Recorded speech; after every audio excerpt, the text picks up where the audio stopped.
Est-ce que l'alopécie postpartum est une fatalité et est-ce que je dois attendre que mes cheveux repoussent naturellement après mon accouchement ou après mon alopécie postpartum? Et quand est-ce que je peux parler d'alopécie postpartum? Ok. Aujourd'hui, je vais répondre à ces différentes questions parce qu'il y a beaucoup de zones d'ombre autour de ça et très souvent, vous vous retrouvez dans des situations que vous n'avez pas envie de vous retrouver dans le sens où vous attendez trop longtemps pour faire repousser votre alopécie et au final, pour certaines, ça devient irréversible. Donc aujourd'hui, je vais te révéler ce que tu dois faire exactement par rapport à l'alopécie postpartum et est-ce que vraiment tu vas avoir de l'alopécie postpartum. Bref, avant ça, si tu veux que je t'aide à faire repousser ta chute ou ton alopécie, je vais t'inviter tout simplement à cliquer sur le lien qui se trouve en description pour t'aider à comprendre pourquoi tout ce que tu as essayé n'a pas fonctionné et comment faire pour pouvoir essayer de manière, je dirais, productive. Ok? Alors, la première chose que tu dois savoir sur l'alopécie postpartum, c'est l'alopécie suite à ta grossesse. Comment est déclenchée une alopécie postpartum? Elle est déclenchée par la baisse hormonale suite à l'accouchement. Donc après ton accouchement, tu as une baisse hormonale qui va créer de la chute de cheveux. Pas chez tout le monde, d'accord? Il y a certaines personnes pour qui il n'y a pas de chute de cheveux, il y en a pour certaines pour qui il y a de la chute de cheveux. Il y en a pour certaines où ça arrive très tardivement parce qu'avec l'allaitement, ça maintient une certaine constance au niveau de ta balance hormonale. Le fait d'allaiter crée une certaine balance et pour certaines qui prennent directement un contraceptif avec des œstrogènes, eh bien ça va tout de suite donner l'impression au corps qu'il est toujours en phase de grossesse. Donc, ce qui va se passer, c'est que ça va compenser en fait la chute hormonale. C'est-à-dire que tes hormones vont chuter, mais la pilule ou bref, le contraceptif hormonal que tu vas prendre va réaugmenter ton taux d'œstrogène. Donc, ça va créer une balance et ça va éviter cette chute postpartum, ok, pour certaines. Pour d'autres, le contraceptif va plutôt précipiter la chute, surtout si tu n'allaites pas. Du coup, ça va créer encore plus de chute, surtout si tu as pris le médicament pour éviter les montées de lait, etc.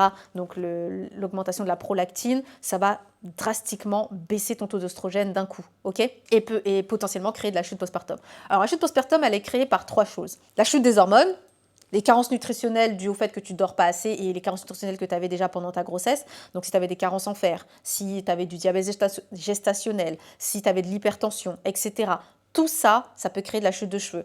Ensuite, forcément, la mauvaise hygiène de vie que tu as après, le bébé ne dort pas, tu ne dors pas. Si tu ne fais pas attention à toi, forcément, la fatigue, l'accumulation de fatigue, l'allaitement, l'épuisement aussi dû à l'allaitement, tout ça, ça peut créer de la chute de cheveux. J'ai bien dit tout à l'heure que celles qui allaitent avaient moins de chances quand même d'avoir de la chute de cheveux ou avoir une chute de cheveux moins grosse. En fait, ça retarde un peu la chute de cheveux et ça retarde la chute des hormones. C'est ça, au fait, avec l'allaitement. C'est ça qui est bien. Bref, ça, c'est les 3 causes de chute postpartum, ok? Bref, maintenant, tu dois savoir quand est-ce que va survenir la chute postpartum. Elle peut survenir entre 6 mois et 2 ans après ton accouchement. Oui, tu as bien entendu 2 ans. C'est-à-dire que si tu as allaité 2 ans ou que tu as pris un contraceptif qui a plus ou moins fait la balance, eh bien, il est possible que ça retarde en fait la chute des hormones et que ça arrive 2 ans plus tard, tu es du postpartum. Oui, ça m'est déjà arrivé d'accompagner des femmes qui ont eu du postpartum vraiment très tard. C'est-à-dire qu'elles allaitaient, dès qu'elles ont arrêté d'allaiter après 2 ans, paf, leurs cheveux sont tombés après l'allaitement, quoi. Donc, c'est vraiment important que tu le saches. Donc, ça peut aller en moyenne, on dit que c'est 6 mois, ça commence 6 mois après l'accouchement. Pour certaines, c'est plus tardivement, comme certaines, c'est plus tôt. D'accord? Donc, voilà. Est-ce que c'est une fatalité? Non, c'est pas une fatalité. Comme je t'ai dit tout à l'heure, toutes les femmes n'ont pas d'alopécie postpartum. Toutes les femmes n'ont pas forcément de chute postpartum. Ok? La deuxième chose que tu dois savoir, c'est que les cheveux, souvent quand tu vas aller justement consulter par rapport à ton alopécie postpartum, les médecins vont te dire « Oui, mais c'est normal, madame, vous avez une chute d'hormones. » Ils vont te donner de la cystine B6 ou alors de la vitamine B9, donc la biotine, ou alors ils vont rien te donner du tout et puis ils vont te dire « Ça va repousser tout seul, vous inquiétez pas, attendez, ça va repousser. » Alors, est-ce que c'est vrai? Est-ce que ça repousse tout seul? Je vais être très honnête, pour la plupart des femmes, suite à un postpartum, le cheveu ne repousse pas tout seul. Pour certaines chanceuses qui ont une bonne hygiène de vie, qui dorment bien, qui n'ont pas de carence nutritionnelle, ça va repousser. D'accord? Pour d'autres, ce n'est pas le cas. Ça ne va pas repousser tout seul. Pourquoi? Parce que certains bulbes pileux vont passer en mode sommeil.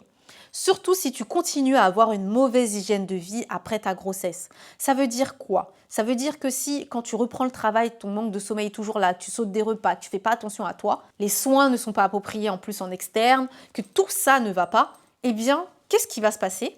et ben ta chute, elle va rester. C'est-à-dire que tes bulbes pileux vont passer en phase de sommeil et ils ne vont pas relancer la pousse. Donc, si tu enchaînes en plus les postpartum, bah, ça va créer de plus en plus un gros trou. J'ai une diva que j'ai accompagnée récemment et qui, elle, a enchaîné les postpartum. Ça veut dire quoi? C'est-à-dire qu'elle a eu 2 grossesses consécutives, d'accord? Et à l'issue de ces 2 grossesses, elle a eu des chutes postpartum. Elle s'est dit, étant donné que elle a enchaîné les 2 grossesses, c'est-à-dire qu'elle venait d'accoucher et 6 mois plus tard, elle est tombée enceinte, donc c'est ce qu'on appelle entre 6 mois, c'est retour de couche, elle s'est dit, quand elle a commencé à perdre ses cheveux, c'est parce qu'elle est tombée enceinte qu'elle n'a pas perdu ses cheveux, hein. Elle a perdu ses cheveux même si elle était enceinte, d'accord? Elle s'est dit, ça sert à rien du coup de faire quelque chose vu que là je suis enceinte, donc je vais attendre et ensuite, eh ben, qu'est-ce qui s'est passé? Malgré le fait que ses hormones ont de nouveau augmenté avec sa grossesse, elle a continué à perdre ses cheveux. Elle a continué à perdre ses cheveux. Ensuite, ses cheveux sont redevenus magnifiques. Alors les cheveux qui restaient sont devenus magnifiques, elle avait des ongles, etc. Puis, quand elle a eu son deuxième postpartum, alors là, ça a été l'hécatombe. On est passé de chute diffuse à une alopécie centrale, comme ça, au niveau du milieu du crâne. Et c'était juste incroyable. Elle n'a pas compris, parce qu'elle s'est dit, oui, en plus, elle a attendu aussi, parce qu'elle s'est dit, le fait que je sois enceinte, ça va augmenter de nouveau mon taux d'œstrogène, enfin, ça va augmenter de nouveau mes hormones, donc forcément, avec la grossesse, ça va repousser, puis voilà, ça ne va pas retomber derrière. Eh bien si, avec la grossesse, déjà ça n'a pas repoussé pour certains endroits. Les cheveux qui étaient déjà présents sont devenus magnifiques, c'est-à-dire qu'ils sont devenus volumineux, touffus, etc. Mais les cheveux qui étaient tombés lors de la première grossesse, certains cheveux qui sont tombés lors de la première grossesse n'ont pas repoussé. Donc elle avait toujours les cheveux clairsemés. Certes, les cheveux qui étaient présents étaient beaux, mais les chutes étaient toujours là. Surtout que pendant les 3 premiers mois de grossesse, étant donné qu'elle a fait une grossesse qui était difficile, dans le sens qu'on dit une grossesse difficile quand tu as beaucoup de nausées, quand tu ne manges pas beaucoup, donc elle a eu beaucoup de carences nutritionnelles qui a aggravé encore plus sa chute de cheveux. Donc les cheveux qui étaient présents étaient beaux, mais les 3 premiers mois, elle avait énormément de nausées, donc elle ne s'alimentait pas correctement, donc elle a encore perdu plus de cheveux. Et après, quand le postpartum de la deuxième grossesse est arrivé, elle a encore perdu des cheveux. Donc autant vous dire que c'était une catastrophe. Et elle a attendu presque. Donc elle a consulté et on lui a dit qu'il fallait attendre de prendre des compléments alimentaires pour les carences nutritionnelles et il fallait attendre que ses cheveux allaient repousser tout seuls. Autant vous dire qu'elle a attendu 5 ans, hein, et ses cheveux n'ont pas repoussé. Clairement, ses cheveux n'ont pas repoussé. Aujourd'hui, ça fait 8 ans, clairement, que... Enfin, maintenant que je l'accompagne, ça faisait 8 ans justement qu'elle a attendu que soi-disant ça repousse, qu'elle a pris les soi-disant compléments alimentaires qu'on lui avait prescrits, qu'elle a fait soi-disant... Ça n'a pas repoussé. Ça n'a pas repoussé. Quand elle est rentrée dans l'accompagnement, c'est-à-dire que lorsque nous, on l'a accompagnée avec la méthode Renaissance, qu'on a redressé ses hormones, parce que le problème était surtout aussi hormonal, donc on a redressé ses hormones, on a fait ce qu'il fallait, on a revu son hygiène de vie, ses cheveux ont repoussé. Alors que ses cheveux n'avaient pas repoussé. Pourquoi? Je vais vous expliquer pourquoi ses cheveux n'avaient pas repoussé. Parce que, ses bulbes pileux sont passés en mode sommeil. La carence nutritionnelle due à la deuxième grossesse a aggravé la problématique. Donc, les cheveux qui étaient déjà tombés n'allaient pas repousser alors qu'elle avait déjà du mal à s'alimenter. Son corps avait déjà du mal à nourrir les organes qui étaient dits vitaux. Donc, forcément... ton cheveu n'est pas vital, donc c'est pas ce que ton corps va nourrir en premier, d'accord? Et ensuite, ce qui s'est passé, c'est que par la suite, même si elle a pris des compléments alimentaires, son hygiène de vie n'allait pas. C'est-à-dire qu'elle continuait à ne pas dormir correctement, à ne pas manger correctement. Il y a plein de choses qu'elle ne faisait pas. Les soins n'étaient pas bons. Les soins pendant sa période hormonale, c'est-à-dire pendant la prémenstruelle et pendant sa période menstruelle n'allaient pas non plus. Donc forcément, ça aggravait la chute de cheveux. C'était drastique et complètement... Voilà. Donc du coup, quand on a revu tous ces aspects-là, ses cheveux ont commencé à repousser.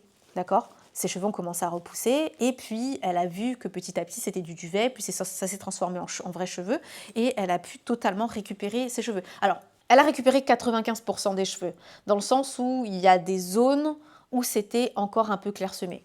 D'accord ? Et ça, c'est dû tout simplement au fait qu'elle est attendue. Si elle aurait pris le problème au sérieux dès le début, c'est-à-dire si les médecins lui auraient dit ok madame, il faut faire attention à ça, bref, même si elle était enceinte et tout ça, mais qu'on lui aurait dit il faut faire attention à vos carences nutritionnelles parce que vos premières carences dues au postpartum ont déjà aggravé votre chute, ça va aggraver votre chute. Si on lui aurait expliqué comment ça fonctionne dès le début, elle n'en serait pas là, d'accord? Et c'est ça le problème, c'est que on attend parce que les médecins nous disent d'attendre, et au final, il n'y a rien qui se passe. Et on se retrouve à avoir une chute qui était peut-être minime, ou peut-être une chute diffuse, à une alopécie qui est juste drastique, quoi. Donc, ma diva, si c'est ton cas, que tu as une alopécie postpartum, ou que tu n'as pas forcément une alopécie, mais que tu as juste une chute postpartum, n'attends pas. Dès les premiers signes, tu dois déjà commencer à faire quelque chose. N'attends pas que ça s'installe et que pour que ça repousse. Parce que si ça s'installe, ça devient problématique. Ça devient... déjà, il y aura des bulbes pileux qui vont passer du mode sommeil à une miniaturisation et ensuite ils vont arrêter de produire du cheveu. Et en plus de ça, c'est-à-dire que si tu as une zone qui est fragile, dis-toi que cette zone qui a été fragilisée par le postpartum, tu pourras la retrouver, enfin, tu as des chances de retrouver cette chute à la ménopause si tu ne fais pas attention.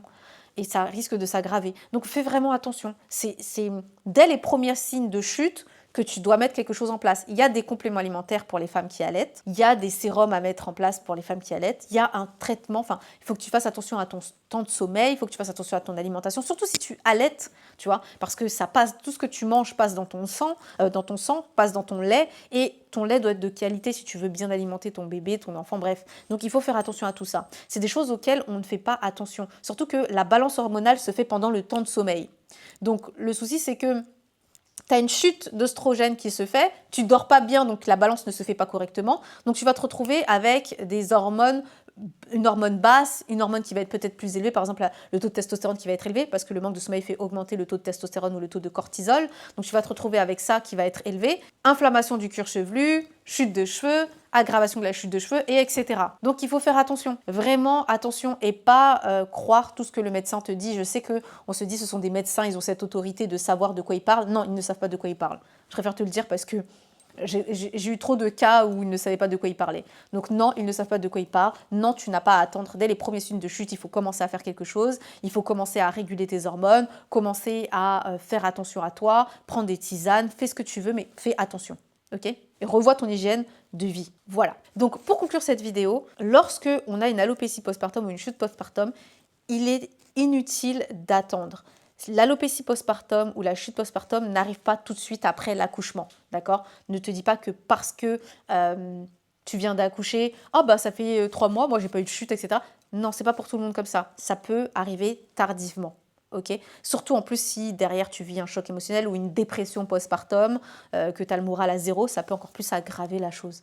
Donc n'attends pas les premiers signes, n'attends même pas d'avoir une chute même. Dès que tu accouches, commence déjà à mettre en place ton protocole postpartum pour pouvoir prendre soin de tes cheveux, que ce soit en externe ou en interne. Fais en sorte de bien dormir, attention à ton temps de sommeil, etc. Voilà. Si toi, si tu veux que je t'aide à faire repousser ta chute ou ton alopécie, eh bien, je vais t'inviter tout simplement à cliquer sur le lien qui se trouve en description, d'accord, pour regarder notre atelier gratuit et comprendre pourquoi tout ce que tu as essayé pour ta chute postpartum n'a pas fonctionné et comment faire pour faire repousser ta chute postpartum, même si elle date de 10 ans, ok?